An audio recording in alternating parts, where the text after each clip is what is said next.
Bazang! Okay, good one. How do I check my credit score? Credit Karma. It's free. Credit Karma. Give yourself some credit. You could win a trip to Melbourne, plus tickets to the 2018 Australian Open. It's the ABC7 and Tennis Channel's Australian Open sweepstakes. To enter and for complete contest rules, go to WJLA.com and click the contest tab. From ABC7 News, this is a breaking news alert. We start right away with that breaking news out of Prince George's County, where one person is dead after a shooting there. Few details at this hour. Annalisa Gale just talked to police, though. She joins us live in Capitol Heights. Annalisa, what have you learned?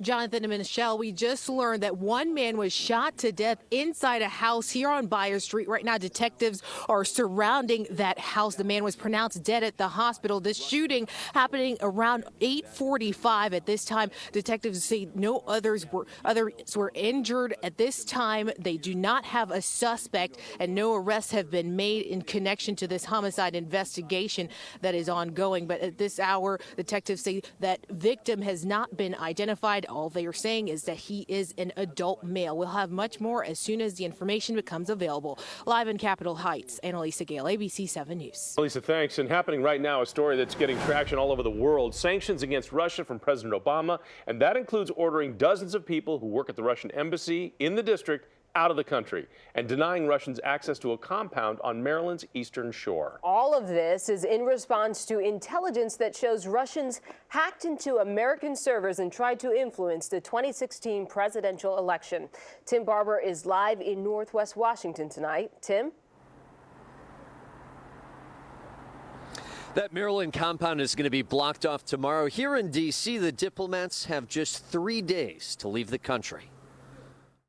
From his Hawaiian vacation, President Obama punished Russia for interfering in the 2016 election. Some Republicans say the move is overdue. Others are criticizing it. If President Obama is 100% sure in this, I would have thought he would have had the maturity, the foresight to deal with Donald Trump and bring him into the process. The executive order is a response to intelligence that shows Russia hacked into American servers in an attempt to influence the presidential election. 35 Russian diplomats are being kicked out of the country, from the D.C. embassy to the consulate in San Francisco. President Obama's executive order is also putting sanction on Russian intelligence organizations and 3 companies that allegedly helped with the hacking. This is sending a message that we will not be pushed around by a country that's basically a gas can in Europe with an economy roughly the size of Italy. Russia is also going to be denied access to its compounds in Centerville, Maryland and New York. 2 Russian cyber criminals are also being targeted, one for stealing more than $100 million. Russian President Vladimir Putin says he will consider retaliatory measures. And President Obama says the United States will also take other actions which will not be published. Reporting live in Northwest Washington, Tim Barber, ABC 7 News. Tim, thanks very much. President-elect Donald Trump responding to President Obama's sanctions against Russia tonight. Trump saying that the U.S. should, quote, move on to bigger and better things. He did, though, vow to meet with intelligence leaders to learn more about the possible hacking. Stay with ABC 7 and WJLA.com for updates on this developing situation. Michelle? Tonight in Northwest Washington, D.C. police met with residents worried about an uptick in crime.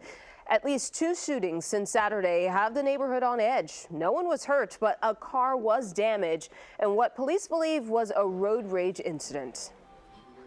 More than a month after a woman was brutally attacked by a man with a knife, there is some relief. Tonight, police tell us they arrested the man that you see here in this surveillance video. Up until now, all they had was this video, but some good police work tracked this guy down. Tom Rousey joining us live in Northwest Washington with how they caught him. And Tom, this was really good work on the part of detectives. And you know, Jonathan, they used something that a lot of us have in our wallets, but it wasn't a driver's license and it wasn't a credit card. Police say this is 18-year-old Ernesto Agustin Mendoza, but they didn't know that in November when they put out this video. On the Saturday night after Thanksgiving, police say the female victim in this case was working at the Grand Hyatt Washington Hotel on H Street. In an environment that she felt safe. She was in room 1146 when a man came in she thought was staying there. He then approached her from the rear, pulled out a knife, pushed her against her bed and demanded that she take off her clothes or he was going to kill her. She fought back, and police say he hurt her badly, even ripping her hair out before he fled.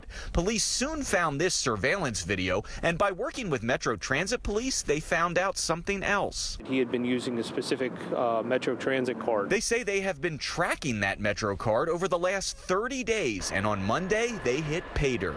They tracked him out to the Landover station area where he had exited out. Police arrested him. They now had a name to go with this video, but had they gotten the right man? Through our video evidence and working with our survivor and some other witnesses, we were able to tell that the person we had on video was absolutely our suspect.